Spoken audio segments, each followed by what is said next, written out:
بسم الله الرحمن الرحيم وصلى الله على نبي الكريم. ربنا عليك توكلنا وإليك أنبنا وإليك المصير. صدق الله العظيم. Excellence, Monsieur le Premier ministre, Excellence, Messieurs les ministres, Excellence, Messieurs les ambassadeurs, chers présidents des patronats, chers collègues, Mesdames et Messieurs.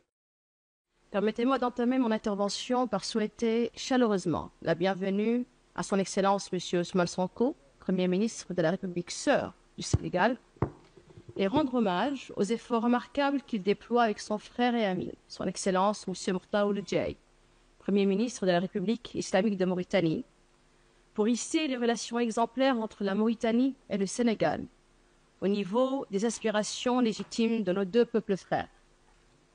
Deux peuples liés par la géographie, la culture et les liens humains séculaires.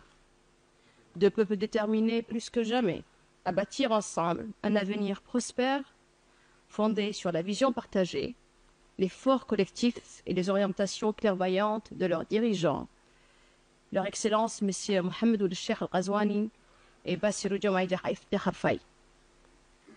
Notre rencontre aujourd'hui se tient sous d'excellents auspices au lendemain de l'ouverture officielle du premier puits du gisement GTA, qui marque un pas de plus vers l'exploitation de notre gaz commun. Elle intervient également quelques semaines après la mise en place d'un conseil d'affaires sénégalo-mauritanien qui se veut une plateforme permanente de dialogue public-privé et un incubateur d'idées innovatrices de propositions concrètes et d'actions tangibles en parfaite harmonie avec les politiques de développement économique et d'intégration entre nos deux pays frères.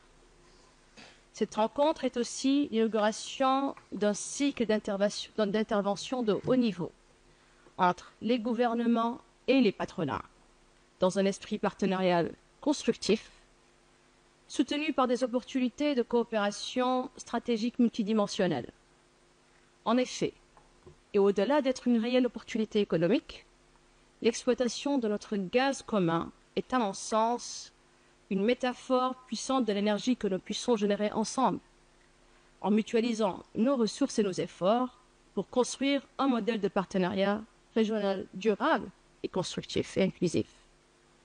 Mesdames et messieurs, les jeunes entrepreneurs talentueux sur les deux rives de fleuve aspirent à la création d'un environnement favorable à la transformation de leurs idées en moteurs de croissance.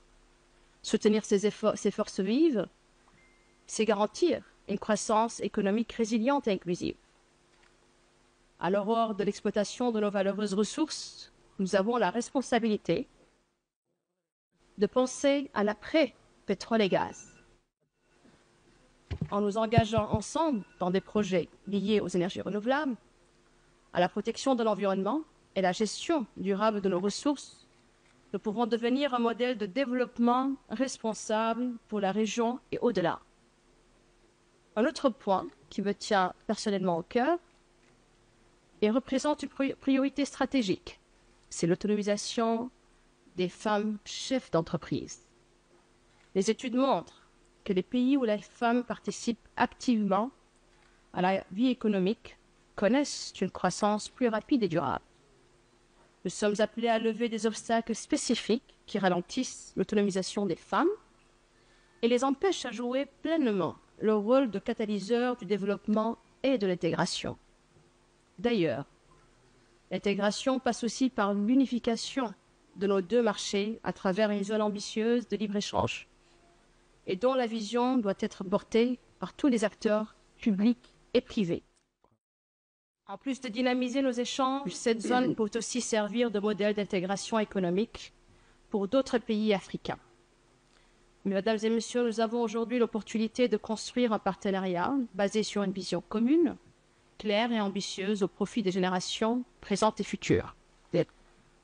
Permettez-moi, au nom du Conseil d'affaires sénégalo-mauritanien, de mettre l'accent sur 3 sollicitations. La nécessité d'affermir et d'harmoniser les cadres réglementaires, juridiques, fiscaux et douaniers, ainsi que de renforcer les accords bilatéraux, en vue de rendre plus attractifs pour les investissements. Le soutien des projets des opérateurs économiques sénégalais et mauritaniens visant à unifier les deux marchés et en faire une zone de libre-échange. Et enfin, la mise en place d'un forum dédié à l'autonomisation des femmes. J'ai à l'esprit un adage sénégalais qui dit « Et je traduis « Si les femmes baissaient les bras, le monde s'écroulerait ». Un adage mauritanien qui reflète notre détermination, nous les femmes. Tant qu'elle respire, la femme aspire. Aujourd'hui, messieurs les premiers ministres, nous les femmes du Sénégal et de la Mauritanie, aspirons à votre soutien pour la réalisation de nos objectifs communs au service du développement de nos deux pays frères. Je vous remercie. Wassalamu alaikum wa rahmatullahi ta'ala wa barakatuh.